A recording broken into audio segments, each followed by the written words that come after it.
This is the Gore Club Podcast with Steve Vessel, Derek Sturgeon, and Deathmetal Dave.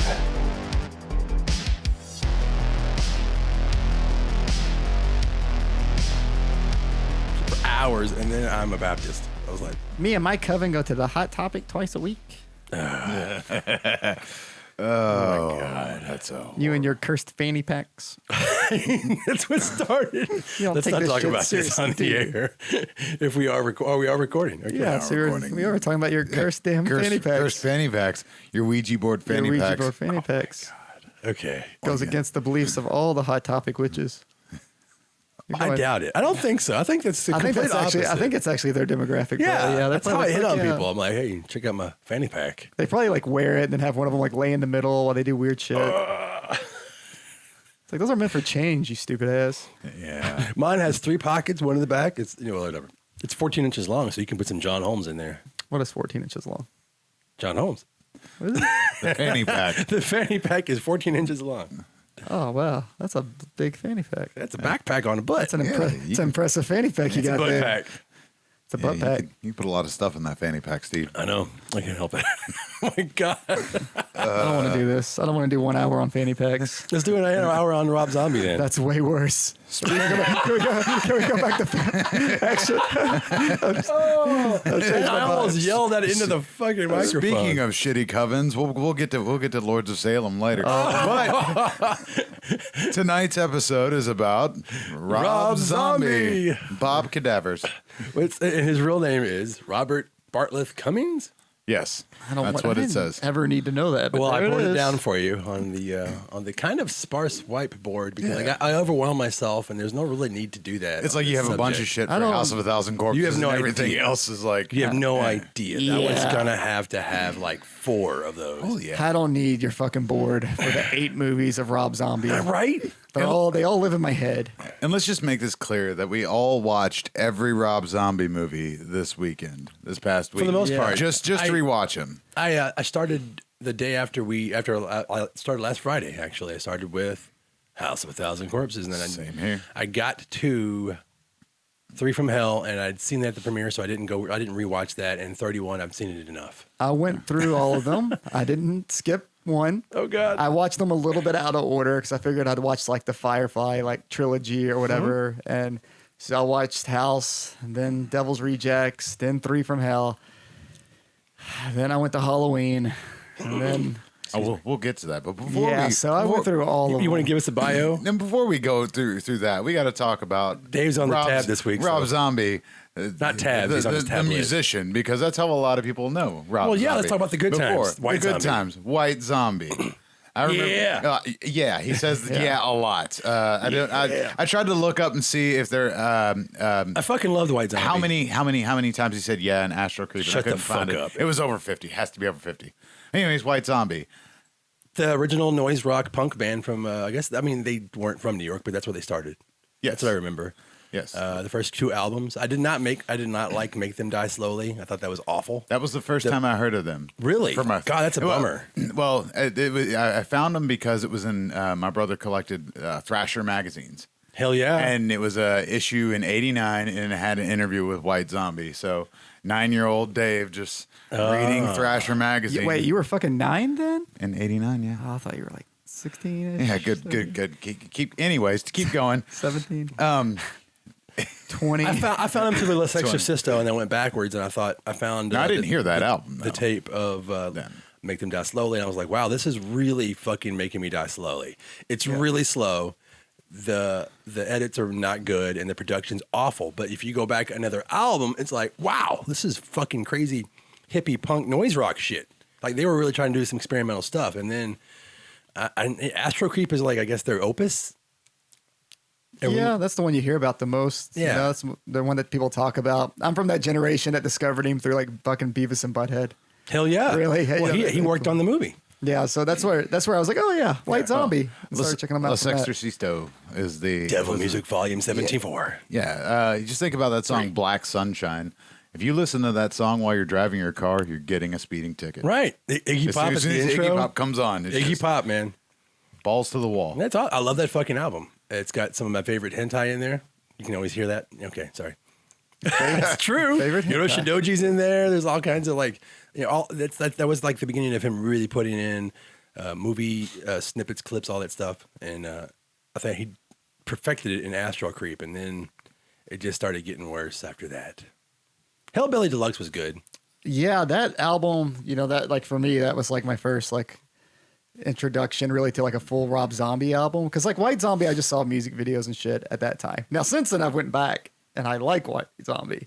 But when that album came out, Hillbilly Deluxe, I didn't know enough about White Zombie. I knew like maybe 5 or 6 songs. Because you were 8. Because of the Tony Hawk's Pro Skater. Remember that episode? Yeah, Tony Hawk. Well, I mean, honestly, like I bought Hellbilly Deluxe probably the week it came out, or maybe I got it from like one of those Columbia House, gave them a penny. They gave me 12 CDs that I never paid for later on. No. Type things. Nobody did. But man, that like everybody I knew listened to that fucking album. People that weren't into like metal or anything like that listened to Hellbilly Deluxe. Like middle school. I was thinking I was in fucking middle school.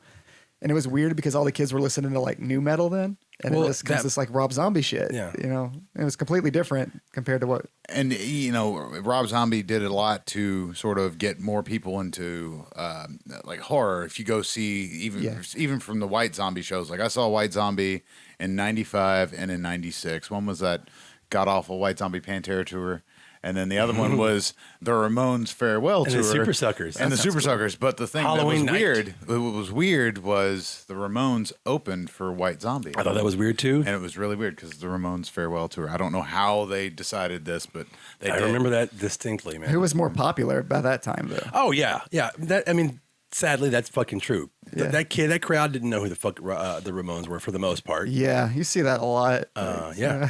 I've been to a lot of shows where like even like these like Louder Than Life Fest and shit, the older guys get like no love and it's all like Godsmack or the people who fucking built the road. Yeah. That these kids are driving on. I get that. But yeah, I was at that show. It was great. It was actually amazing. It was a Halloween night show.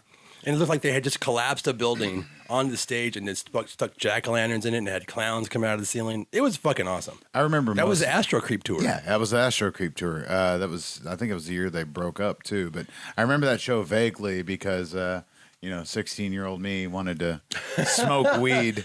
So sorry, Mom, if you're listening. I don't think she is. But we got so stoned that we walked across the 2nd Street Bridge. Oh, we went the wrong way. Before we even realized we were in Indiana. The geography of Louisville, it's not easy to do that. He did it. It is not. It is How not. the fuck? It was like Louisville Gardens, wasn't it? Yeah, it was at Louisville Gardens. So I had to like walk blocks and blocks That away. is a long way away. Holy shit. we thought we were heading toward. That was a journey. Yeah, we thought we were heading toward Preston, but apparently not. Not even close. Not even close. You're going to Indiana, dude. But then you get into. There's water underneath of us. I don't know. Just keep going. It's new. It's new. So then you get into Rob Zombie in his solo career. Yeah. And I remember seeing Rob Zombie. Same thing. They came to Louisville Gardens, and it was like Korn and Rob Zombie, and it was really funny That because was the crowd, man. Rob Zombie's stage show is just super elaborate at this point, and he's got 10-foot tall puppets coming out and people in suits, and then Korn just had like some girls that they got from a strip club in cages. In the cages, the Korn cage. Oh, you I were see there? nothing wrong with Korn any of cage. this. I'm sorry. Yeah. Nothing wrong with any of this. Well, I'm just saying, like, you just put the two together, and it's just like Rob Zombie actually opened for Korn, so he has this big elaborate stage show, and then they're like, "There's a cage." It takes him 20 minutes to take down all of his stuff, and then there's like, there's a cage. It's like, okay. So I didn't see him in, I guess what you would call his prime. I saw him at Louder Than Life last year, and it was just like a lot of elaborate shit, and him walking back and forth on stage like out of breath and saying every now and then. It was really weird and bad. Yeah. It was awful. And if you're already ready to tune out of this, please don't. We're actually not bashing him. We're bashing him with our love and pointing out all the things that people already fucking know that he does. He always says, He always, it's dance metal. That's what people kind of forget. When I first heard the White Zombie album, Les Exorcisto, I was like, oh, he's like mixing hip hop in here, and like because with his cadence and how he wrote the songs, and then it was like a whole new level of music that nobody had ever heard at the time. The problem was he never stopped doing the exact same fucking thing after what works? He's stuck with what works, man. John 5 keeps that band going, man. He's a fucking amazing guitar player, and if it wasn't for him, I wouldn't give a shit about Rob Zombie the band. We're talking about the movies. He now. might be the only other member of the band that I know from like Rob Zombies type. Oh yeah, yeah. That's fucking weird. Yeah, John 5. Good for him. Well, he's connected to some of these movies too. And Oh, he is. We'll get into that. today. But I did read that apparently Rob Zombie was a production assistant on Pee-wee's Playhouse. Pee-wee's Playhouse, yeah. Yeah. People have like tried to elaborate and they're like, oh, it's this. And it's like, no, he really didn't do a whole lot. Yeah, and he so- talks about not doing a whole lot. But I think it's just like you're like, oh, that's awesome, or it's like, really, that show? It's just like a random credit. Yeah, it's kind Right. of weird. He probably got somebody coffee. I guarantee it. Paul Rubens. How the fuck did he not cast him in anything? Good question. That seems kind of How weird. the Why fuck would you not cast Paul Rubens and you're doing like Lou Temple and all these people that are like that's exactly a Paul Rubens type? Yeah, you if can you're gonna surely put him pull in a that horror name out of the film. hat. Yeah, that Yeah. proves he didn't do shit on that set. He has no connection to him. Oh, He's like, don't know who you are. House of a Thousand Corpses would have been a lot different if A lot better. well, let's get into this. Let's get into House of a Thousand Corpses. Yeah, now that we covered like his music career that I know dick about, this is all to lead up to like his movies, which as we were saying earlier, we've all rewatched them recently. Most of these I've probably seen at least 3 times at this point, whether I wanted to or not. I'm going to try to be as positive as I can about some of these. Don't just do yourself. Just beat Derek. But some of them make me feel a certain way, and it's not good. Well, how does House of a Thousand Corpses make you feel? I want to kill myself. You want to God damn. Apparently Derek's appreciation has gone down. Yeah, well, actually, that was a bit of exaggeration. I went back, and this was probably the 3rd time I saw House of a Thousand Corpses. The first time, the movie theater when I was a teenager. Everybody I was with fucking hated it. I mean, I think the universal opinion was like, we just watched a Rob Zombie music video for an hour and a half. That happens to also be Texas Chainsaw Massacre. Part 2. Because that's pretty much what happened.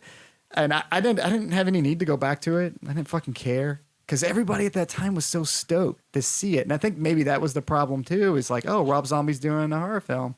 This has to be great. And it got delayed by like 3 fucking years because it was too like graphic or violent or whatever. So that was also like a selling point for a teenager like myself at the time.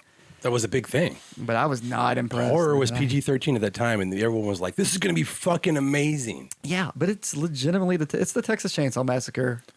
There's a Talk about lot Rob in Zombie. there, and I can really get into it if you want me to. You can dive right into it, but go ahead, Steve. Tell us about what he took from other films. But on the surface, Okay, that is Texas you're acting like Chainsaw. nobody else has ever done that before. Not Exactly. like that. No, it's not true either. Everyone steals. Everyone that we have ever idolized in a horror film or whatever, Oscar winner, doesn't matter. They're all influenced by somebody else, and it's all in there. Sometimes shot for shot. People just don't talk about it. It's really weird. Bunch of people in a van traveling somewhere, a crazy family. Yeah. No, no. I'm not denying that. I'm just saying like A he's not dinner doing scene. anything. Yeah, he's not doing. He just doesn't hide Bill it. Moseley. Yeah, and plus he tells you exactly where. Like this is. I love the '70s. I love the music. I love the cars. I Oh love no, the I movies. get that. Yeah. The problem with that movie, the production is like, okay, they spent a lot of money on that film, and then he didn't think it was enough to even get the ending done. So he made a really shitty ending, which is the one nobody's ever seen, by the way, that I know of, and on purpose so that he could get funding for the end. But that's just the end part. The whole film. The problem with the movie when I went and saw it is I loved as normal. I liked his colors. I knew what I was getting into, like the kinetic energy. I knew it was going to be a Rob Zombie fucking music video song, just for an hour and a half. I knew what I was going to get into. So everyone I knew either, like you said, either really hated it or just like got it. I'm always in the middle of that when it comes to House of a Thousand Corpses. Yeah. I don't believe in the got it thing though. His love of everything that he was trying to do is in there. It's just like having all the money in the world and then being like, here you go, and you have like just being overwhelmed, which I understand being overwhelmed, and we all do. He just didn't know what to do with it. Yeah, no, I get that. He's got a sandbox full of money and talent, and he's just like, ah. Well, it's also his first fucking feature film, so I got to give him that. Like technically, it's his first like feature or whatever. Feature length film. He'd done his own music videos for a while. He'd helped Ozzy doing stuff. He actually got the job because Universal. He was working for Universal's theme parks, and he revitalized the Halloween Horror Nights. If it wasn't for him, they would not be where they are today. To the point where the haunt he was making was actually the House of a Thousand Corpses, and he was like, "Fuck, let's just make this into a movie." He walked into some executive office, or I think the story is he was in an executive office, and they asked him his idea of a movie, and he basically told them the exact same story that he was building outside. And he just made it up. They asked him, he's like, have you seen Texas Chainsaw Massacre? and they're like, yeah. And he goes, how about Texas Chainsaw Massacre in that house right there? Pretty fucking much. They're like, that sounds fucking great. And then Universal, and then you have Universal, who's like, you can use anything. That's why you can see all the things that nobody else can afford, like creatures, like vintage creature masks in the back, and monsters. All these things that Universal let him have because it's their license. He got to have access to all of that, and everything that's in that movie is like it's like a Terry Gilliam movie. A lot of his movies are where every little thing matters. It's just as a whole, the writing is just not good. Yeah. He cannot write normal people. Every little thing matters besides the characters. It's so fucked. I don't give a shit about Chris Hardwick or Rainn Wilson. And that's a bummer. And I like those people. That's a conversation I've had with people a few times about that movie. Like when the final girl shit happens, like you're sitting there like, which girl was this? Yeah. Like, you know, like the whole, you're like, They're very which transparent. one was it? Because none of them have a personality. They're all kind of assholes. So you weren't cheering for them anyway. And then one was Chris Hardwick. Yeah. Yeah. With a wig. The singled out guy. At that point, that's all he fucking was. And I was supposed to fucking That's right. give a shit about that. I forgot about that. So Dwight Schrute singled out, take Yeah. the significant others on a road trip. Yeah, exactly. Well, he wasn't Dwight just yet. I don't know what the fuck that dude was doing at that point. Let's talk about some of the people. The thing that I always admire, and this carries from the first film he did all the way to now, is that, and people give him shit for it, but I totally do not agree, is him digging out old horror actors who are not doing shit. Right. They haven't done shit in fucking, some of them 30 years. And they're like, oh, he's using him again. I was like, what else is that person doing? He's doing that person, not only is an actor, they become his friends and he's giving them a job. And I made a long list one time. Some of it's on the board over there. But I mean, let's talk about it. Like Sid Haig. Who the fuck knew who Sid Haig was? I mean, besides old people like me, I knew him from like Buck Rogers and like Roger Corman space operas. That's it. I didn't think about Sid Haig. Nobody cared about like Meg Foster. Nobody cared. I mean, she's not until later on, but Dennis Fimple. I could go on, and I should go on, I guess. Like Sybil Danny. He took these people. Michael Berryman, Ken Foree. Nobody gave. You didn't even see them on the convention circuit yet because conventions in North America hadn't really exploded at this point. These people had no fucking jobs besides whatever they didn't do after acting. He was like the Tarantino of horror, at least in that respect. Let's not give him that much credit, but like. You did just now. You Fuck, did it. fuck, you did it fuck with your- everything. I'm Like you moved your lips and then that fucking came out. And But then it's like, true. I totally agree with I that, will, man. I will defend that. I mean, Walter Goggins. Think about that. He goes from House with a Thousand Corpses to like The Hateful Eight, just being like, "What's a fucking?" Wait a minute. There's a big fucking gap there, bud. Yeah, you forgot Justified, the TV show. Yeah, I know. But I'm saying like I- the progression of like that guy getting a major role in a major released film that you'd never heard of. I didn't before. even remember he was in House of a Thousand Corpses Yes. before this rewatch, and then Yeah. he shows up, and I'm Tom like, oh, that's Tolles? fucking. Until you get to that Yeah. scene where Tom he gets Tolles, shot in the head. And it's Yeah, just way it's- too long. The but problem, that's okay. But I agree. You don't give a shit about Aaron Daniels. You don't care about Jennifer Johnston. You just don't care. I mean, they're like children almost. And I guess that's kind of the point of some of the movies. Like their victims are just toys to them. But like, and you actually care about the monsters more, which is No. cool. But like, I want to give a shit about these people before they Who die. the fuck cares about Sherry Moon Zombie? Who watches that and's like, I Well, want to hear, okay. I want to hear that lady talk some more.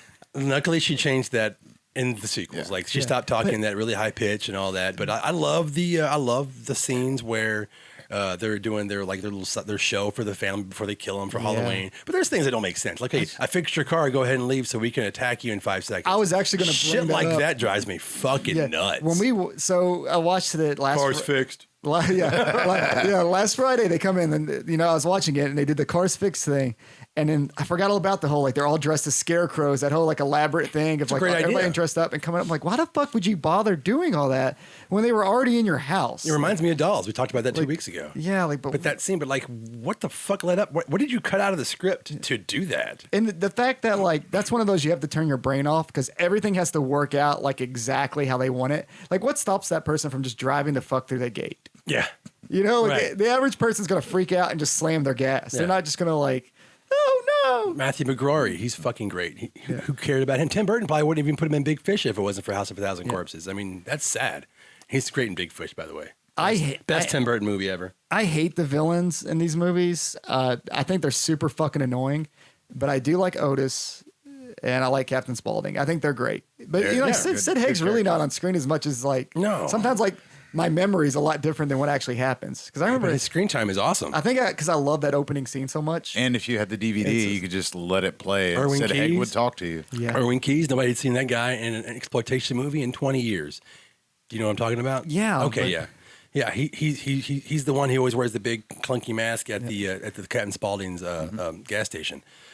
You know, there's so many like little things that matter in that movie that kind of are wasted because people are like, oh, it's a Rob Zombie movie. It's like, man, he really spends a lot of fucking time on set decoration and what this means and what that means. The problem is, I've said this for years. If somebody else could just write with him, like his dialogue or that happens in Asian action movies. Like, well, here's the action scene. Now Wu Ping's going to do this. I'm the director for all the scenes where we're talking. When it comes to Kung Fu, Wu Ping, here we go. It's just a normal thing in other countries. God, why can't Rob Zombie have somebody write his good dialogue? Yeah. He writes good dialogue for villains, I think. He does. You always remember that sometimes, shit. yeah. You remember that shit. I think he hit his stride, for as far as dialogue. I mean, you've got some good scenes with Sid Haig, like you said, Captain Spaulding, especially the first scene of the movie. It's great. It's great. You can see the grain of the 35 millimeter the print. back and forth. So the depth of the shots are great. But I mean, the dialogue gets better as he progresses through his movies, though. Yeah, with other characters. Because I feel like Sid Haig could just wing it. He can just be fucking Sid. I mean, I think that's Have what you seen Night of the Living Dead 3D? Oh, God. It's the only reason to watch that It's movie. really bad, but Sid Haig almost saves it. Right. Almost. There's no saving it, but he's good enough. But I think that's what hurt the movie the first time I saw it is that that opening like 10 minutes is so good. Yeah. And then after that, it just feels like a car wreck. Dr. Zay up his ass. It's like, what happened, man? Let's talk about how he actually got the role a bit more. I wrote it down up there, but it's like his work on Beavis the Butthead Do America. He did some design for that, which is weird. A lot of people don't know that. His work for Universal. What else did he do? He was working for Ozzy at the time, so all that led up to him getting money to do a fucking horror film, which is any nerd's dream. Yeah. It really is. Well, that's what we've always said. He's a fanboy with money, Fuck yeah. which is not a bad thing always. And I think his writing actually gets better as he goes along. We'll go on this roller No, coaster. let's go on ride. the roller coaster. But I'll finish with this. If you all have anything else to say about this movie, I'll let you go ahead. Because I want to talk about the ending. I want to see if I make a note about Yeah. Okay, we're going to let Derek look on his phone No, and see you if he guys- has a you note. guys- but Yeah, no, the going. ending of this movie was Okay. I thought was off. It was weird. I am the complete opposite. But you go first. Yeah, I just like. All right, so it's not a supernatural movie, and then all of a sudden, like, holy shit, there's all this supernatural. There's zombies living under the ground, and there's a Dr. Satan here, and it's just, I don't know, it just All Dr. Satan here. it just didn't make it just didn't do it for me, man. Like everything that led up to that didn't lead to that ending. It's true. And I was sort of thrown off. I mean, if that's what he wanted to do, great. No, whatever. it wasn't. Originally, Dennis Fimple, who plays Grandpa, was going to be Dr. Satan. That was kind of the thing. So when you see the murder ride and you see like somebody who's like, oh, that's Dr. Satan, and he pops up and he scares them, it kind of, if you look at it, kind of looks like Dennis Fimple's body and his height and everything else. He died, right? Yes, he did. Yeah. But when he finally got money, he actually made a bad ending so that they would give him funding to make the ending that he wanted. That's why when they lower them into that mud pit that's supposed to be Dr. Satan's grave, it's an entire different fucking movie. And if you just go, I've always said this, if you fast forward that movie to the last, it's like the third act of a film is what it's called. The third act. It's fucking any Italian movie you've ever seen that you've loved from Fulci. The shots are slow. They're beautiful. There's all this weird, like the sound design is great. The zombies come out and it's like a fucking acid trip. And I suggest watching it on drugs, but it's fucking amazing. Like the amount of stuff they put into that, you don't even get to see the big rib cage on the ceiling that actually holds Dr. Satan together and helps him move around. I forgot the name of the monster that comes out with the big axe and all that shit's insane. But if you just watch that part, and if I showed you that in a part of a trailer, you'd be like, this is fucking amazing. I guarantee it. Yeah, but then there's like that whole movie before it. Exactly. And by the way, I was just trying to champion the ending, damn it. By the way, I went back to my notes just to see like what notes I made on this, and I'm like the laziest fuck alive. I take bad notes. You want to know what my one note says? Please. Why the fuck did they fix the car? So, we've got that covered. Now, already. something we didn't. I'm curious if you all know this, but in House of a Thousand Corpses, the soundtrack choice, the music choice, like That's awesome. By the way, there's a Slim Whitman song. Like, did Rob Zombie start the whole like, let's play some old song that your grandmother used to listen to while somebody's getting murdered? I feel like it's awesome. I don't know if He makes moments like that work. Yeah, but I don't know if like he was the first one to do that in the genre, or if somebody else had done it, and I'm just not paying attention. You mean like using an old school like? Yeah. Song? Oh yeah, it's happened before. Yeah. It's nothing Yeah, it's new. I mean, definitely no offense, but like we talked about it, he's not doing anything new. I just don't remember. I mean, because like I said, Otis is getting ready to shoot Walton Goggins, and just Slim Whitman's going full blast. And that is the part of the movie that people hated, and I actually enjoyed it because I'm like, wow, that's really interesting for this whole weird, crazy fucking movie that he's going to choose this one scene, and he does it a lot in his movies that doesn't. I mean, besides this, the jokes aside, it's like doesn't make sense. It's like this is the long pull back crane shot, and then he blows off his head right before he kills Private Ryan. Yeah.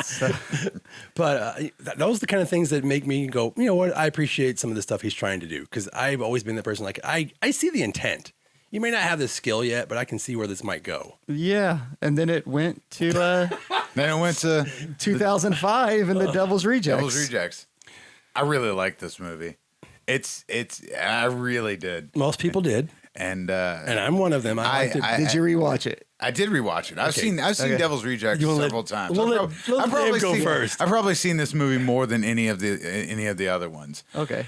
The reason why I like Devil's Rejects. All right, so watching this on YouTube, Derek and I just kind of looked at each other, cheesed, and like, we'll let Dave go first. Well, the first thing you'll notice is the movie starts off basically where House of a Thousand Corpses ended, but they sort of just nixed all the supernatural stuff. They said to hell with it. I mean, even if you look at Otis looks completely different. Right. He's not, he's sort of he had an albino tone to him in House of a Thousand Corpses. He had red eyes. Yeah. He looks completely different. So immediately you know that they're just cutting out all the supernatural shit. And I think they originally filmed something with Dr. Satan. Dr. Satan originally. And they cut Rosario it. Dawson, yeah. But Rob Zombie's like it doesn't fit with the tone, I guess. But I the think new that was tone. But This movie, the tone is totally different. It's more grounded in reality, and it starts off quick. It's not much slow. more of a 70s Grindhouse. Yeah. Really exactly. like road movie almost. And it starts off really quick with the house being raided, and everything goes to shit. Which looks completely different, but whatever. Yeah, the house is different. That's movies though, man. But I mean, I thought this movie was paced better. I thought the dialogue, like I said, I think he gets better when he's beating Lou Temple and Banjo to death. Jeffrey fucking Lewis. Jeffrey Lewis. hate that scene. Oh, you hate that scene? Well, It's whatever. so bad. No. The dialogue in that scene was great. There's no fucking it doesn't make sense for him to Bill Moseley's not big enough for this situation. Yeah. For him to walk around with two fucking dudes and not get fucked up that are panicking, thinking they're gonna die, and they can't win a fight against fucking Otis. But you have to think Lou Temple at that point, who's the character you're talking about, is he's the fake badass. He has all his bravado, but when it comes to actually doing anything, he's a fucking pussy. And Jeffrey Rush is the old guy who shook Johnny Cash's fucking hand. He has nothing going on besides that in his life. Yeah, it's so not they're hard to terrified. Pick up a stick and hit somebody. I've read those kind of stories though before in real life. Or like, well, why didn't you do anything? It's like you weren't there. You don't understand. Oh, I would understand. I watched it happen on the screen. I know. I watched the whole thing. There was no reason for them to lose that fight. Even in the hotel room, like when it was just like two of them, there's like six people in the hotel room. I'm like, what the fuck is this? What's happening right now? This doesn't make any sense. Yeah. Well, it's also maybe, I don't know if he thought this far ahead, but it is supposed to be set somewhere in the 70s. It's kind of ambiguous. He does a lot of that with his movies. Is that, people are not used to this. They're not used to seeing it on television or a movie at the time. And so when they're put in that situation, they're like, what are you going to do? Well, like, Brian Posehn, besides getting shot in the head. See, I didn't like that because Brian Posehn's like 6'7". Yeah. And I just don't feel like that dude. He's going to be a fucking NASCAR Even with mechanic. Posehn's personality, I don't think that dude would walk in and go, Roy, no. Yeah.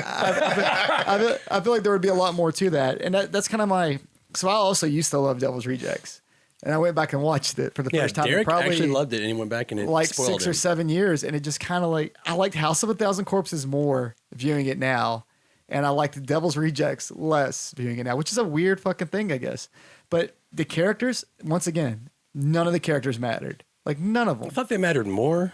Well, I mean, it wasn't about The dialogue definitely got better for the regular people. It was about Captain Spaulding. Yeah, I it know, was about but Baby. It was about yeah, but who about gives Otis. a fuck about them? Like, I hate the idea. That's of, why like, you're watching the movie, though. you got to cheer for the villains. I'm not. Well, cheering for the villains. you're sort of cheering for them, but they're still awful people. No, they're like pieces of shit. I want them to die. Like, I don't relate to them in any way. I'm like, oh, they're funny and zany. He's Like, I trying don't to want endure them you to them, Derek. They're psychos that kill everybody and they know. rape. Like, Well, I mean, Oh no, they're awful human beings. you're not supposed to like them. I mean, they're who the movie's about. But I mean, go watch fucking Henry, Portrait of a Serial Killer. Do you like those dudes? No, fuck them.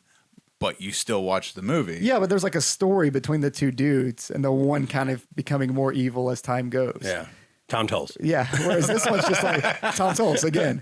Whereas like these movies are just three assholes doing things. You can just sum can't- it up like that, absolutely, and I can see that. But I understand like the dialogue, especially with like Otis and Sid Haig, is entertaining. Sherry Moon just annoys the fucking piss out of me. Even in this one, I'm just like, shut. There are scenes like the car scenes and the ice cream and all that I shit. just- It's cool that they brought back Sid Haig as the dad. Like that was actually supposed to be intent in the first film. They just didn't get to it. I like things like that. I like the way everything technical. It got better. Everything technically got better. Just a lot of it got stupid for me. Like when the girl's like left in the room and the maid discovers her and she just takes off running and gets hit by a car. Like, that wouldn't happen. Nobody would react that way. I don't care if you didn't know if you were there. Yeah, I know for a fact. Well, it's that's like- different. But somebody that's just, shows up that's to just save horror me. movie. Like, why are you Yeah. falling down with the knife and throwing it away, kind of thing. Yeah, but that's a lot different than screaming and running fucking a football field away to the middle of the road. And then that's when you stop running. You haven't stopped running the whole time, but now you're like, now that I'm in the middle of the fucking road, now I'm just going to stand here and scream. One car is going to miss me, and I'm going to stand here a little longer, and this big ass truck's going to come. Oh yeah, It's the dumbest shit. It's just there for like shock value. And bad I'm like, luck. Fuck, that's some fucking it's terrible. bad luck to hit somebody in the highway. Yeah. Okay, I agree. Yeah. Both.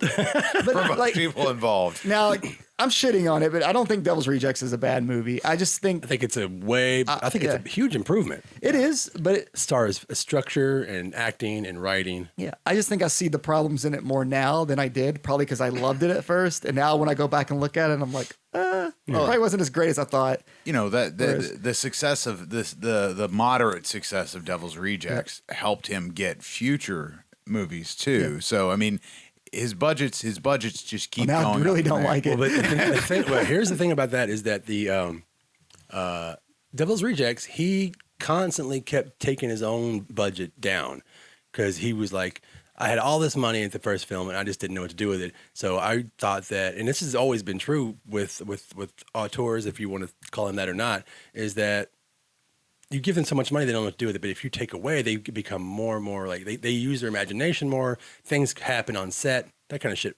It worked really well. It worked really well. How the fuck did Tiny find them? Yeah, the reality didn't get better, but That really bothered. Like that bothered me the first time I watched it, but Yeah. it bothered me more this last time. I Where tell you showed his character for like fucking 2 seconds at the start of the movie, then 90 minutes later he's fucking Batman, and he just shows up just in time. Smoke Like, signals. that made no sense at all. but it still made me like weep a little bit. You weeped. Yeah, because I love that character, and he was Tiny? Tiny's the Fucking- only character from both those movies that has any redeeming qualities. Even though we Yeah. probably don't know what he does with the women after he's done Yeah, eating cereal. he was dragging a dead woman through the. Yeah, I did like God that. damn it, Dave, you're right. Was that okay, House out of of the all the Vote? psychopaths and fucked up people, he's the one that you think about. Like, oh, I'll poor tell you- Tiny, because you figure that since he is who he is, maybe he was just gaslighted into being. He's a piece their of psycho. Leatherface. Yeah, he's their Bubba. He's their Well, I would like to mention too William Forsythe in this movie. Man, He makes it. He's awesome. He's awesome. He He, makes it. steals the show of this Now movie. that's when that's a character that I liked. That was like one of the good Fucking guys that I amazing. was like, yeah, fuck yeah, that's the dude. And they try to kind of villainize him a little bit though when he's like going over the edge. And Oh, it's yeah, like, he's a piece of fucking suddenly shit. he's the bad guy. I'm like, fuck that. No, When he strangles the mother firefly. he shouldn't have done that. Who was recast? Yeah, that thing we Yeah. can talk about. Karen Karen Black, Black. actually goes back to me talking about actors nobody gave a shit about for the longest time. Karen Black is back Yeah. in House of a Thousand Corpses. in black. But she didn't want to do Devil's Rejects because of the way the House of a Thousand Corpses came out. I thought it was a money thing. I thought she asked just for more money. Now, according to, oh my gosh, Police Academy. What's her name? Who does the new Firefighter? Leslie Easterbrook. Jesus Leslie Christ, Easterbrook, Steve. yeah. Thank you, Dave. Steve. He doesn't even know who I am. Time for Grandpa to Doesn't take know who he it. is It's been a either. bad day. She tells a story about she just didn't want to come back for those reasons, and then she's like, "Fuck, I'll do it." Yeah, absolutely. Why not? What was she doing at the time? Another fucking- actor that wasn't doing really much. No, nobody was doing anything. Ken Foree wasn't doing anything besides hanging out and being Ken Foree. I like that he has his own like almost like Kevin Smith style like View SQ like universe with all these different characters. That's And fun. he keeps adding to them. Michael Berryman. Jeffrey Lewis is in this Yeah, one. but Berryman's only in the one movie, right? Yeah, he's only. He got cut out of one of the Halloween movies, I think. No, he is in Lords of Salem. Okay, yeah. For a moment. Okay. But A lot of their scenes got cut out of different movies. Diamond Dallas Page. Dude, that's yeah. that's some of the best parts of those movies are with the bounty hunters. Yeah, I think. DDP and Danny and Trejo. the way that he filmed it and then cut it back and just put music on it. That's fucking awesome. Yeah, they did solve that crime pretty quickly though. Like, oh, found them. What's up? Get over you it. got to get them story going. That was a little too like snappy. Found them. Found them. Fucking done. Oh, they're right over there, guys. I like the little Lando, Han Solo beginning, like, fuck you, and then they're family. Yeah, no, it was good. I like that. But you want to talk about music? Like my biggest gripe with this movie, my only gripe, is at the end of the movie. Did we have to listen to the whole fucking Freebird song? Yeah, but you think about that every time you listen to that song. I turn the I don't radio listen to off that song. whenever that, But think whenever about that song that. comes on. I can't win with these guys again. Okay, Did they play "Don't Fear the Reaper" in that one? I feel like he's done that in one of his movies. not until Halloween. The Halloween. Okay, I remember binging it, and then "Don't Fear the Reaper" played, and "Don't Fear the Reaper's" Blue Oyster Cult's come up on every podcast we've done, and I was just like, "Motherfucker, we can't avoid these guys." I never realized how many movies "Don't Fear the Reaper's" in until it's worse than Dracula in video games. "Don't Fear the Reaper." Oh yeah, it's in the movies. Frighteners. It's in I still love that song. I don't care. The Stoned Age. Yeah, Virgin Killers album, man. Yeah, it's just a weird one. But no, I don't hate Devil's Rejects. I'm talking These a lot aren't of dolls. shit about it because there's just a lot of things that when I went back and rewatched it, there's a lot of flaws in it. But that's what happens with anything. Like all these movies that I love, usually when I go back, I'm like, fuck, man. Like, Yeah. I guess I was just so enamored by it at that time. Or it was such a big upgrade to me at that time over House of a Thousand Corpses. Yeah. I just like, fuck yeah, this is what I wanted the first time around. Thank you. Well, let's talk about something real quick before we get on to the rest of his films, and that's his love of Easter eggs, special features, and really giving a shit about the fans, even though I guess the fans don't care about him as much as they should. He really puts a lot into his Blu-rays and DVD releases. Yeah. You can sit there for hours and find new things, and I enjoy the fuck out of that. Especially on the Devil's Rejects, because that's when he started doing like the hour-long making ofs. If you wanted to buy the extra the disc or whatever, House of a Thousand Corpses has so many Easter eggs. It's fucking great. Oh, just like I mentioned before, House of a Thousand Corpses. If you leave the DVD or Blu-ray on, Oh yeah, it just Sid Haig just comes out and fucks with you. out and talks to you. Yeah, it's great. And you don't know it until either somebody tells you, or you just leave it on and go to the bathroom, and then Right. you're, howdy y'all. Yeah, that's how I knew if somebody actually gave a shit about that movie in any way. I'd say, Tiny fucked a stump. They're like, who? Huh? Like, Yeah, I would have no idea. See, okay, forget it. I've Damn it. only owned Devil's Rejects and Lords of Salem out of all his movies. It's the only ones I've bought. Damn. Yep, the rest can DX suck it. Well, speaking of sucking it, let's get on to Halloween. Now, he was actually in production with El Super Beasto at this time, and then went right into Halloween. Yes. Oh, yeah. So Halloween was his big break, I guess. I mean, it was like it was a film studio saying, "We're giving you this franchise." Mustafa Akkad was still Yeah. alive at the Yeah. time. Giving you the franchise, run with it. Yeah, we have faith in you. They're bankrolling it. There's multiple cuts too. And that movie was shit on universally. Not necessarily. I feel like it was liked by, because I gave it like a solid review in my head when I first saw Oh it. no, I actually liked the first Halloween movie. I liked I his don't. remake. Well, I can't say that. I can't say I Well, like it. I hate didn't. it. It's I know what you're saying. It's I don't no hate it. worse than part 6. I That's feel like- what I'm saying. Well, okay, that was an argument I had with people too for a long time. When I they were still like- have the argument when with they any say movie. Rob Zombie ruined Halloween. I'm like, do you remember Trick or Treat, motherfucker? Yeah. And then Busta Rhymes drop kicking Michael Myers. Did we fucking forget that? Did we forget messy hair Josh Hartnett and that fucking MTV Halloween? Right. Or Halloween 6, Paul Rudd and a baby? Like, Yeah. no, fuck that. Or even 4 and 5, really. I mean, I love people are gonna 5. I love defend them. 4. Here it comes. 5 But started getting kind of 5's dog shit. This pulling. And The, it's the mask ignore- is awful. ignores the end of part 4. They're like, fuck it. Didn't happen. Whatever, Well- Daniel Harris, do your thing. Daniel Harris coming back. It's in this movie. Yeah, whether you like it or not, you can roll your eyes at me. It's fine. I'm indifferent about Daniel The Harris. thing about that is that I think that he really gave a shit. He actually went back to film certain things. Yeah. The original parts, he put some of the original music in there. A lot of the same actors, and he still pulled people out that hadn't been doing it. Hadn't worked. Brad Dourif, who the fuck, besides Chucky, what has he been doing? Lord of doing the at that time? Rings? Deadwood. Fuck both you guys. Why don't you just fucking go to imdb.com? It's a Yeah, website. you're true. It's It's a real true. You're thing. true. You I got found me. out about it in Scholastic News in As 4th far as a grade. horror It's been fan is around. concerned, that's what I'm thinking. I was like, what else is he doing? Oh yeah, making Oscar movies. Okay. Yeah, what else is he doing? He's not doing Rob Zombie movies. What the fuck's that loser doing? Oh, actually, Deadwood. Yeah, he is great in Grunwald, but okay. He's kind of making money, you know. But he's still pulling out actors that like Sybil Daniels in this one, Malcolm McDowell. There's a lot of people that D. Yeah. Wallace. D. D. Wallace Wallace. Stone, yeah, who is one of the most likable characters in the whole movie, in the whole all of his movies actually. So this movie, and I know it's a common complaint, so people are like, "Shut the fuck up." But I don't like the whole childhood thing. I just don't. No, I hated it. I hated don't it too. like instantly trying to make me feel bad for Michael Myers. Like it starts off like he's torturing, like they're doing the whole you know what serial killers do, right? And he's torturing animals and shit. Yeah. Goes to school, gets treated like shit, gets treated like shit at home. By the Spy Kids kid. Yeah, and then it's like then decides to snap and kill everybody, and it's like, man, I want him to live in like a nice house, have a nice They want the life, dichotomy though. and then lose it. I don't want. Yeah, and fucking- then and that whole backstory is like a good 35, 40 minutes of the movie. yeah, it I takes up think a lot of Dag is time. good as Little Myers. He does a good job. Yeah, But talking about William Forsythe being a good actor, what the fuck? Oh yeah, He's the worst part of this movie. stepdad. yeah, He's so that's bad. that's poorly written dialogue. It's too, so though. bad. Yeah, Sherry Moon is actually, I think, good in this film for her small parts that she has to play. Did they really have like the local newspaper? Your mom as a stripper would just pop up in it. Right? I don't know if they would do that, and whatever year this was supposed to be, it's still supposed to be like Like it's $1 night at the 80s. Godfather. There's your mom's pussy. Yeah. What's happening? Man, and we can get into the dialogue about all of his movies. It's the fuck Scarface. Jesus. Yeah, like he- the ratio of Scarface. I think This he says that. writes that dialogue, and I'm not trying to insult anybody, but like a lot of like fucking metalheads in that group, they all fuck that man, fucking Satan, fuck. It's just like that type. I think he's just going for that demographic.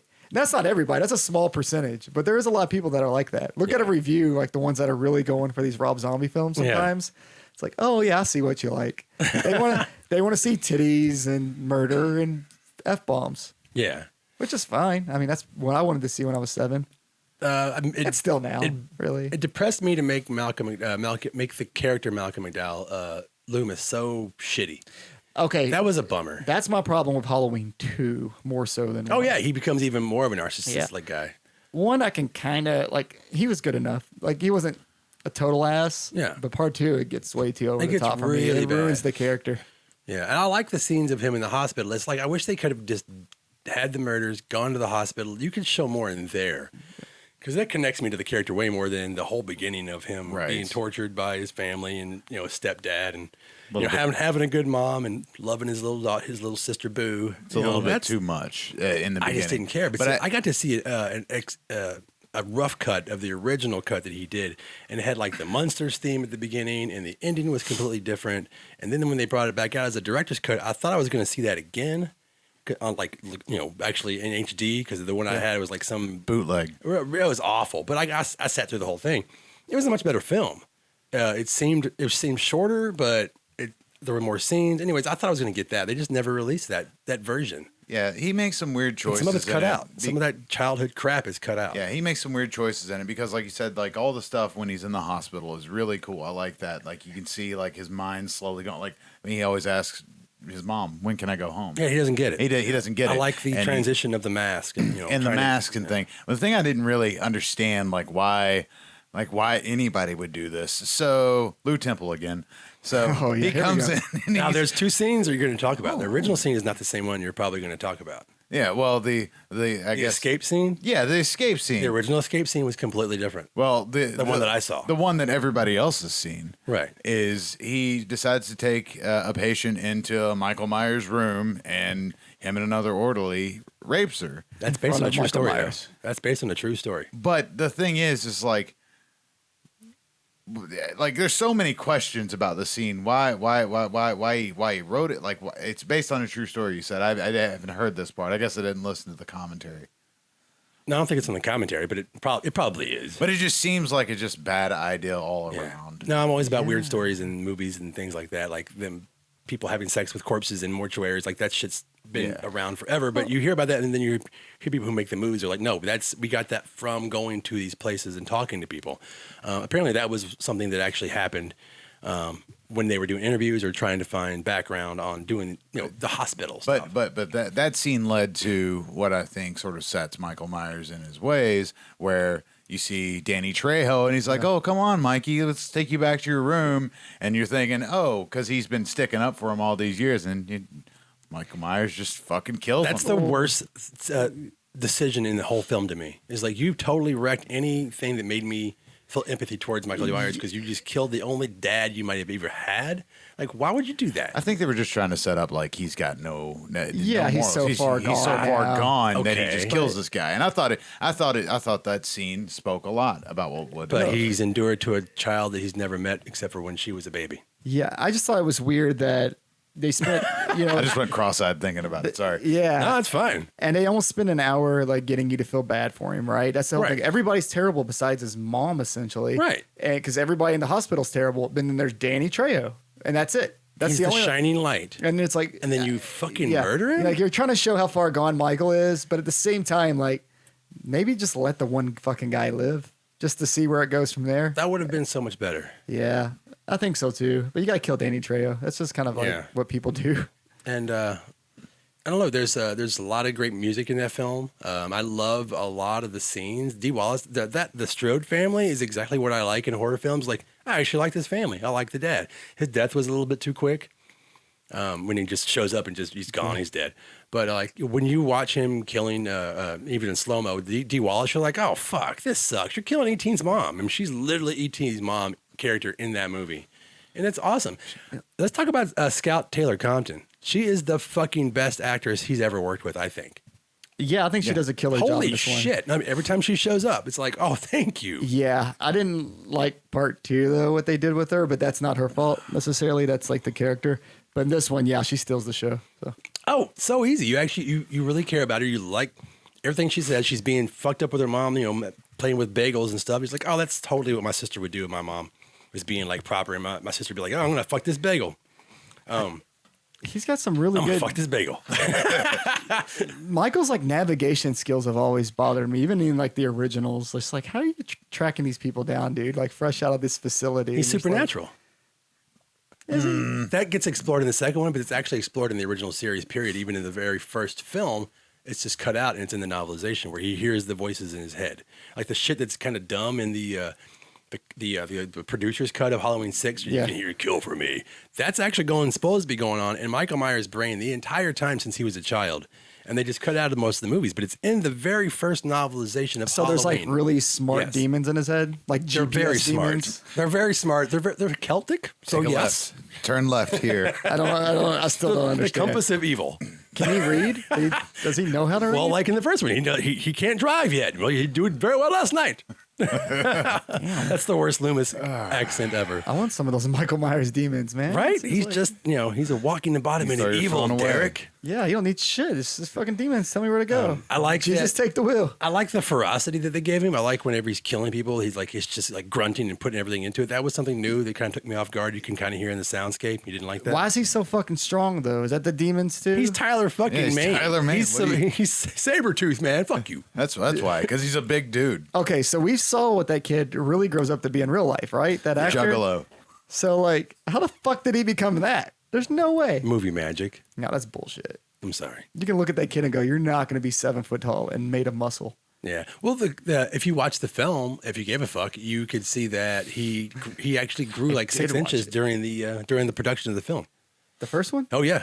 I thought the when you problem first was, see like, him in his trying to little bring Halloween costume, Yeah. and then you see him in the hospital scenes, he is a totally like he's gained like he's grown 6 inches. How long they filmed this movie? I don't know. That doesn't make sense. Well, I know It's in the true. second one they had to recast him because he was too big. Oh yeah. Well, I mean, Dag is like what? He's taller than me. Yeah. He's like 6'2", 6'3". Yeah, Isn't he? 6'2". Yeah. Yeah. Tall, lanky dude. I don't know. Not Tyler Mane. Well, no. Who is I Tyler? just didn't understand that. Like you're spending your whole life in this like facility and you become like jacked to death and like you're like 7 foot tall.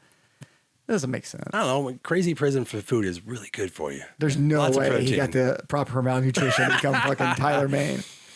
Like fucking prison steroids. I liked like the little details that they tried to do with his prison, like his cell. Like he's like almost like the inmate that didn't give a fuck about. His clothes are tattered. His room looks like shit. And he's allowed to do whatever the hell he wants. He's like in that one part of the wing. It's like that guy doesn't even talk. He doesn't even move. Yeah. So that's why Luke Temple thinks he can go in there and do what he does with. Jesus Christ, is it the guy from Phantasm 2? Isn't it? Isn't it James LaGrosse? I don't remember, man. Fine. might be, Fine then.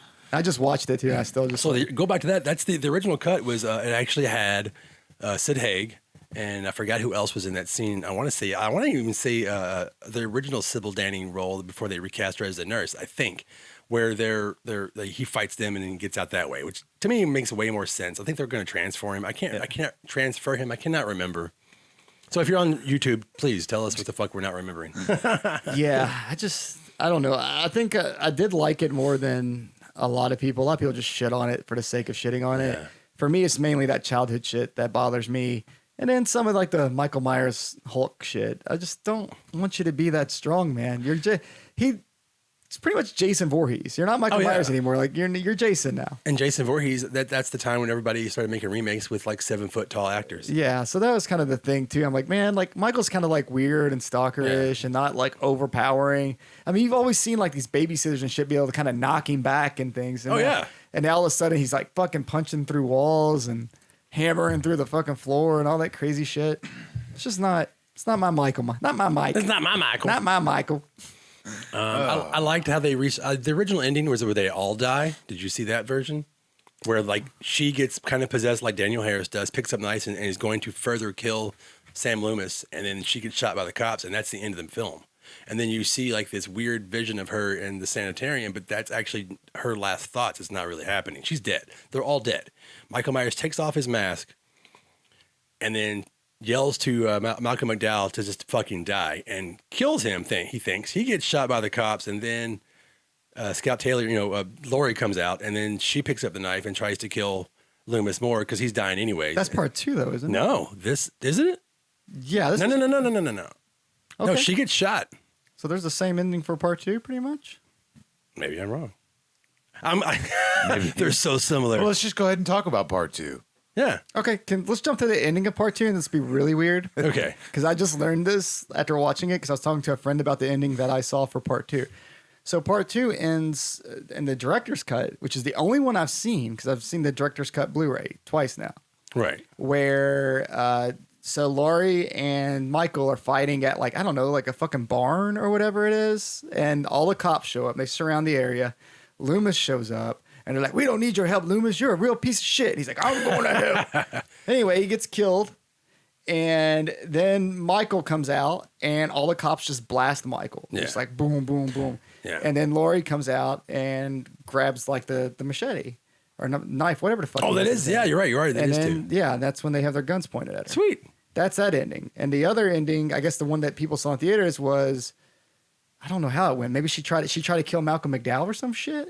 Yeah, something like that. It's I something can't like remember. that. Like I forgot how it went, but it was a completely different ending. And I was like, oh wow, we haven't seen the same thing. That's Jesus wild. Christ. We got to cut that part out because I totally got it pulled mixed up. Yeah. Holy yeah. shit, you're right. Yeah. So I think you got like part 1 and part 2. Holy fuck. They're so similar. Completely mixed up there. Anyways, either way, Halloween 2, I was not a fan. I watched it. I watched it in the theater, and I was just like, what the fuck? Did am you I like watching? anything about it? 'Cause that's what when I went back and watched it this time. That's what I was trying to do. You know, I didn't even notebook, go yeah. back and rewatch it. That's the only one out of his movies I did not rewatch. You didn't go back and rewatch No, H2? I don't own it, and I refuse to pay for it at this point. I've seen it twice. I didn't like it either time. So I want to jump back and talk about Werewolf Women of the SS trailer that he made for Grindhouse. Yes. Yeah, I don't remember that one at all. You don't remember that trailer? Dude, You don't remember the trailer? I watched like the Grindhouse movies with the trailers one time. That's when I was like, Oh yeah, okay, that was cool. It was kind of the same thing. It was like pulling people out of thin air. It was like, well, let's have Nicolas Cage in here as the bad guy. It's hilarious. That's about all I got. Yeah, that's it. And we can also touch on like some of the stuff that he got approached to make, but decided to go with Halloween 2 instead. Hit it. So he was contacted about a remake of Chud, apparently. Yeah, I didn't know that. Which would be fucking weird. I mean, I don't know how I'd feel about Can that. Chud say fuck? I mean, they probably say yeah a lot. And then the Blob. Yeah. he was Blob he was remake? contacted That'd be awful. for a Blob remake, and if you look online, you can find production photos or like pictures that that mock-ups and stuff that they drew. Storyboards. That's the word I'm looking for. Storyboards. And Sherry Moon is obviously in it. You can see her in the storyboards. is she the fucking Blob? No. Because it's different. Because there's blob zombies in it. I don't know. Blob Zombies.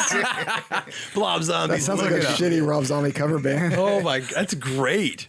We're Blob Zombie. Yeah. Blob zombie. Just a bunch of overweight dudes. I don't know. I like donuts. Let's do it.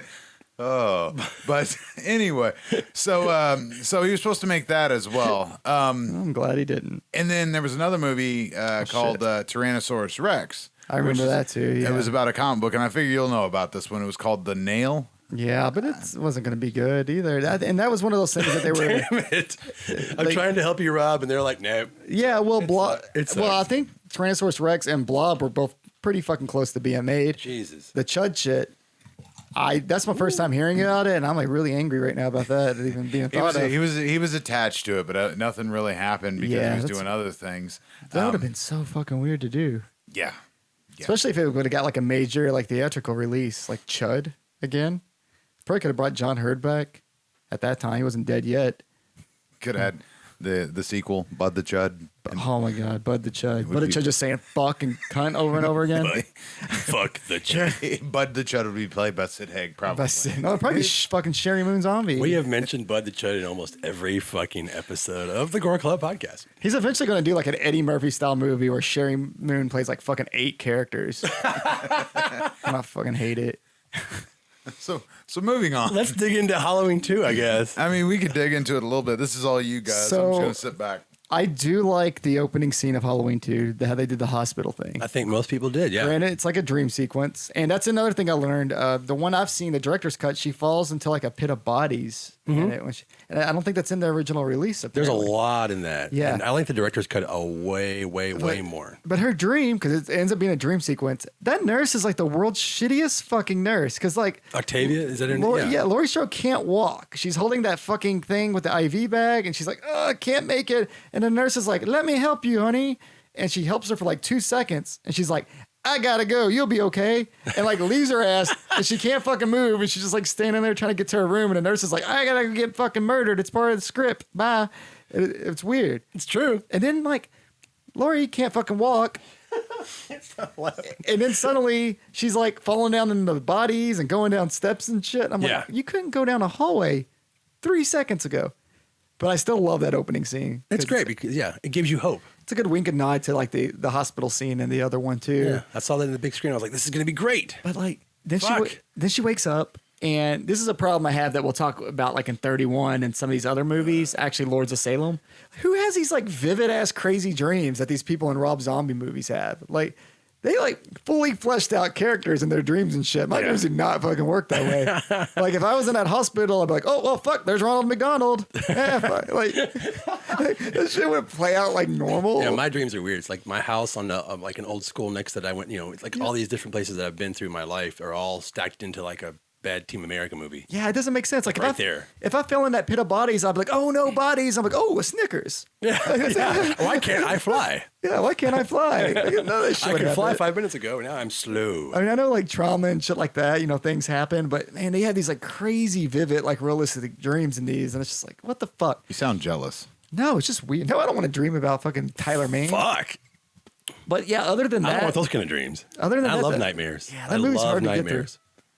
They make Laurie Strode, to me, they make her super unlikable in this. I don't agree. I just was not it. Like the character the whole time. She is a jerk. She's kind of an asshole. But she's got PTSD. She's got trauma. She's got all these things. So does like everybody else in this movie. It's true. And that's what I liked because they did I thought the character of Annie they did better because she's so annoying. Danielle Harris's character in the first movie, she's annoying because she's like, my dad's the fucking sheriff. It's like, oh God, I know a person like that.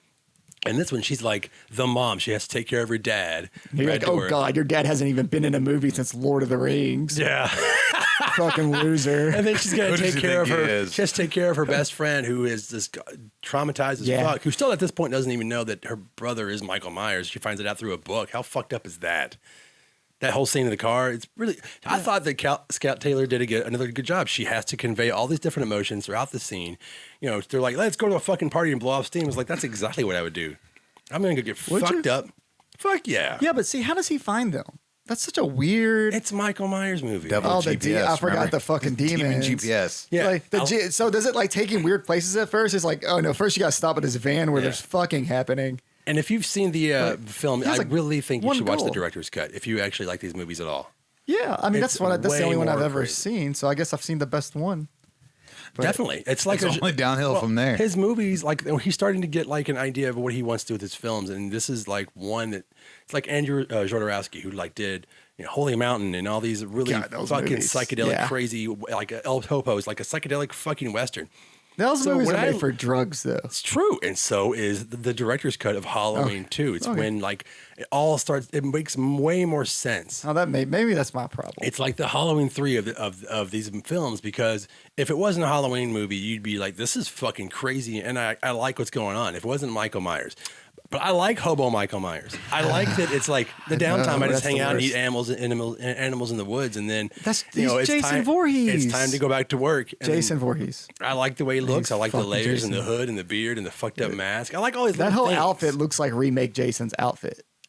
Besides the fucking, Yeah, that's true. That could be that definitely. it looks just like Derek Mears, but like with a fucking beard and hair. Well, you have the same kind of timeline. You have two guys who are from the 70s making these movies who want them to look like they're from that era. I don't like seeing their faces, man. I hate that. Like, I understand. Put the mask back on. I did like when he killed those two shitty rednecks, but it didn't really like make sense. I'm like, these dudes just pulled up on their fucking tractor or whatever. Like, how long you been here before these dudes just rolled up on you? And they're like, hey, Michael, we're gonna fuck you up. All the reasons why you shouldn't like this movie as a Halloween movie totally makes sense. Sherry Moon. And then all the reasons that I do like the movie because I like fucked up acid trip movies is the reason I like the Halloween director's cut. So Sherry Moon again, then, because you like that fucking white horse. Well, goofy shit. it just makes more sense. We mentioned the white horse for 2 seconds, and now it's a thing. I'm trying to defend this piece of shit movie because I don't like it, but I understand why I do kind of like it, if that makes sense. Does that make sense at all? Almost all of his movies, besides one that we haven't talked about yet, or actually two that we haven't talked about yet, I can understand why people like them for the most part, even with Halloween. I understand why people hate them. Yeah, but there's none of these that we've watched so far, despite like my previous opinions, that I've been like, this is absolutely a piece of shit. Right. Like, hey, I love his love of like horror hosts and like psychobilly and all that stuff that he puts in there. He literally shoots all the footage that's on his on the TVs. He goes and shoots. His love is like his fake Zachary things. He goes and finds the real locations and dialogue from the real Halloween movies for like his own fan service, not for our fan service, because we don't even notice it. Like the Strode house is in the movie. Yeah, it's all that kind of stuff is in there. Yeah, but it's so bogged down in I don't know what the fuck is going on syndrome that people just kind of write it off. And we kind of glossed over it earlier. What they do with Dr. Loomis in it, God, he's a piece of fuck. They made him He's such a big old piece of fuck. Big piece of shit, man. And I fucking hated it. The only thing I kind of laughed about is when they had him on the talk show and they made that whole Michael Myers joke. They're like, oh, like the Mike Myers, like Weird Al Yankovic's on there and shit. And he's like, oh, my career is over now. Nobody gives a fuck. And then literally 2 seconds later, it's on the news that Michael Myers is back. I'm like, oh, weird quinky dink there, huh, buddy? It's just, I don't know. A lot of the writing's bad, man. A lot of like the sheriff scene where they call the cops and like the lady runs out. And she's like, I'm only telling you about this. And he's like, why are you telling me? She's like, I'm only telling you because it's your daughter's house or it's your house. That's the only reason. I'm like, why'd you take so fucking long to tell him? And also, if there's like a murder happening, surely you would tell the sheriff anyway. Yeah. You know what I mean? You wouldn't go like, oh, not telling him about that one. We'll just sweep that under the rug. You know, What if you don't like your neighbors? multiple people. Damn, Dave. I don't want to live next door to this motherfucker. That's true. Just asking. And he does like I never understood the whole thing of like chasing the girl but just killing the shit out of random people. Like, why wouldn't you go right after your target But that's Halloween. if you had a bunch of fucking demons in your That's head? Michael Myers. He's I know, but- always done that. No, but this one's very like, because he's going to different locations and shit. It's not just like part 2 where they're just trapped in a fucking hospital and he has a reason for it. Yeah. Or part 1, he's in their neighborhood. Well, This is literally just like, I'm walking up to this van for no fucking reason where these people are banging and I'm going to kill this guy. Well, you know, you got the fever, baby. That dude didn't get to pee. You got the kill fever. He was trying to take a piss. He was like the nicest guy. And he was about to get laid, and he just gets fucking killed. Well, in the original part 2, the only reason he even knew that she was at the hospital is because he happened to walk by the kid that had the radio on his shoulder. Otherwise, Michael Myers would just walk around killing people because he wouldn't know where Laurie Strode was. so- That's absolutely in part 2. But you said the demons thing, but then why does like fucking Chucky, when Dr. Loomis shows up, he's just Chucky. like, he's like, hey, we don't need you here. The only reason why he knew where she was at was because your book. So was it Michael Myers just walking around reading and shit? Yeah, because there's actually a scene where he goes, he's like standing outside the bookstore that's been cut out. Where it's like him, his little mini me, and then his mom are watching the book release. Oh, Sam Loomis, like he's just gonna hang out, be the super And that's fan. how he finds out where she's at. I don't know if he picked up a copy or not. Maybe he killed somebody, picked up their copy, and was like, They didn't show that I kill get it scene. now. No, What if no. he took the mask off and just went in and is like, is it $12.99? And then it's weird that he only wears the mask sometimes. It's like, it's time to be Michael Myers. Or otherwise, I'm just Bobo the hobo. Maybe he did read a lot, like those 20 years in prison. He's just like, now that I'm out, I just really want to support the arts. So As a starving artist, just gonna buy I that book. understand. So like Dr. when they Loomis. search his body, it's like, here's a knife, a mask, and a Barnes & Noble card. yeah, he's got his Barnes & Noble card that he signed up for there. Like, That's sir, what's your fucking name? funny. Michael Myers. Talk about fan service. I don't have an email. Where he gets the mask in the first film is actually the name that in that van is the name of the hardware store. Just things like that. Yeah. That I pick out and go, okay, I don't hate this movie completely. I love all these little touches, but as a whole, it's a wreck. Imagine if you sold him that book and then you saw that shit on the news that night. Oh my god. Oh, he fucking killed everybody in the book I sold him. Fuck. That's probably. I think that is a plot of You're a like, film. Fuck, I should have gave him Trump's book. Oh yeah. Do we want to move on to El Super Beasto or what? Yeah, sure. Yeah, Let's because before I go into I politics. think this is universally loved for the most part. Okay, Derek. Is this really El Super Beasto? people? I posted about this and people are like, I fucking love that movie. Okay, you It's guys- like you men, guys- women, you guys go children. off They on all. it. I get all kinds of messages. I'll shut. It's like Why are Ren you and talking- Stimpy made a Absolutely. Why are you talking to heavy children? metal. I'm not talking to children. You said, Jesus. you said I get all kinds of I was messages from making men, a women, joke. children. God damn it. Yeah, it's just like I People said, under like 25 to me are children. Okay. Okay, that's Heavy, fair. Heavy Metal That's fair. Magazine and Ren and Stimpy got together and they made a cartoon. Oh, well, actually, he made a comic book first. This is Right. actually based off of his comic book that I actually bought the graphic novel of. The art and is then very the movie much came like out, and I was that, like, though. okay, cool. The art is amazing in the comic book. It's okay in the movie for what it is, but I love all the voice actors he pulled out. He pulled out Cassandra Peterson. You know, he Paul Giamatti? Rosario Dawson again. Yeah. Go ahead, I'm- Derek. I know, I dude. can see your face. I'm gonna let Tell you me guys, how much you hate it. I want to let you guys just have Oh, this. no, Let's praise there's it. nothing to it. It is what it is. It's a dick and fart That's the joke. one when I said there's two movies that I think are the biggest pieces of shits in the world. Yeah. This is by far one of them, man. I couldn't find one likable thing about this. at all. Awesome. I didn't laugh one time. I fucking thought the characters were awful. And this is like custom made for me, by the way. I'm a diehard like lucha wrestling guy. So like Yeah, I'm surprised. Yeah. you think of like you're putting like horror references and lucha wrestling and tits and drugs and whatever. Oh shit, you're in my brain. No, you're on the wrong side of my brain. I don't know what's like. It was bad, man. I just didn't like it. It's just a lot of dick and fart jokes and tits, but there was no substance to it. For Oh, that's me the at whole all. point of Yeah. the movie. I never laughed at it. Oh, you know, the only thing I kind of started laughing at or getting into was the Carrie scene, and then they had to point out that it was a Carrie scene. I'm like, okay, you fucking ruined it. That shitty song came on, and it ruined the whole thing. When they were just spoofing Carrie, Yeah. when it starts, I'm like, oh, this is great. They're doing this like weird Carrie spoof. It's gonna be fun. And then they made a fucking song pointing out that they're spoofing Carrie like I'm an idiot. I'm like, oh, cool. Now you ruined it. Yeah. It's like telling me a joke and then telling me like the point of the joke or whatever, you know. And it's just like, I don't fucking. Well, But- it's kind of all the dumb shit that I liked as a kid, like watching heavy metal, like Dave Yeah. just said. Yeah. Watching heavy metal cartoons and reading like that comic. and then lucha, and then horror. It's all in there that I like. I like when people kill Nazis. That makes me happy. Yeah, and that's that's more of like the trends, and he loves his Nazis in these movies later on too. Yeah, I just thought it was a fun movie. He assembled a great cast of voice actors. He assembled a really good bunch of animators that worked on a lot of cool shit that we all know. He pulled out Tura Satana, another fucking actress. Like, who the fuck was thinking about her in 2000, whenever the hell the movie came out, 2009. 2009, yeah. That's awesome. And he didn't bring these people on because he's like, oh, let's have Elvira on, but it's not about how she looks, it's about her voice. Yeah, that's really fucking cool. I did that. They're all probably like it because you're right. A lot of people love it. Like everybody I talked to love that. I just fucking hated it. I bought it over the top. That one I did buy on DVD like the day it came out. It's like, you know what? Like this is probably made, like I said, made for me. Like even though I look at the cover, I'm like, fuck yeah, this is my shit, man. I just fucking hate it so much. And I love watching that. it again. I was just like, oh man. And when I was watching it this past time, I'm like, I bet my 11-year-old would really like this movie. Right. Oh, it's made for the inner fucking horny dude. Yeah, or dudette. The little perverts and all of us, I guess. It just, to me, it tried too hard, and I couldn't get into it. Is it Sherry Moon's voice? Is that what does it for you? That triggers me. Yes, that's a problem. We should not have this episode. But we can move on from this one and go straight to Lords of Salem. Dave, you go first. Oh, I mean, this movie is very much a. I watched it last night. I'm trying to think of the right word to say. Oh, hit me. Stanley Kubrick. Oh, absolutely. Yeah, there's a lot of shots in this movie on purpose. On purpose, he wanted to make a Stanley Kubrick film, and that's what he did.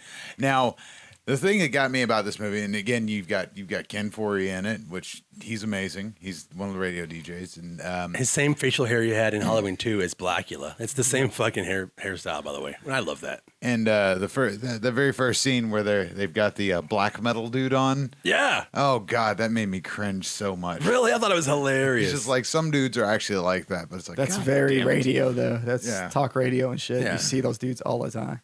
But I would have loved to have been in that town, Salem at the time. They're talking about a black metal fucking band on the main radio station. Yeah, like fucking A. That would be cool. But then they get this record, and he looks like fucking from the Lords. Yeah, he looks like fucking Count Grishnok or something like that. He has the cross burned into his forehead like Glenn Ben from DSI. Because you got to make him look as evil as possible. Hell yeah, man. But then they get this record delivered to the radio station, and it's got a record that they don't know where it came from the best packaging ever. The Lords. I've bought albums that are in wooden boxes. It's awesome. So I that was legit for me. Yeah. But so they get it from Dave. That totally makes sense. They got this album from the Lords, and there's actually a band named the Lords, a real band from Louisville. Yeah. No, there's Lords from Louisville, and then there's a psychedelic rock band from Germany called the Lords. Oh, which was weird. I was like, okay, whatever. But the movie progresses. I didn't think this movie was bad overall. I liked it a lot more until I rewatched it. It's one of those things, like rewatching it, I'm like, the ending just throws you off. Is like, all right, so there's a little person in a flesh bondage suit. That's Satan. Hentai stuff. Meg Foster's dancing around naked. It's weird. It's just like, oh, look. It makes you so uncomfortable. It's Evil Lynn. Yeah, like a leather couch with tits. Yeah. And there's a lot of cool scenes and a lot of cool shots in the movie.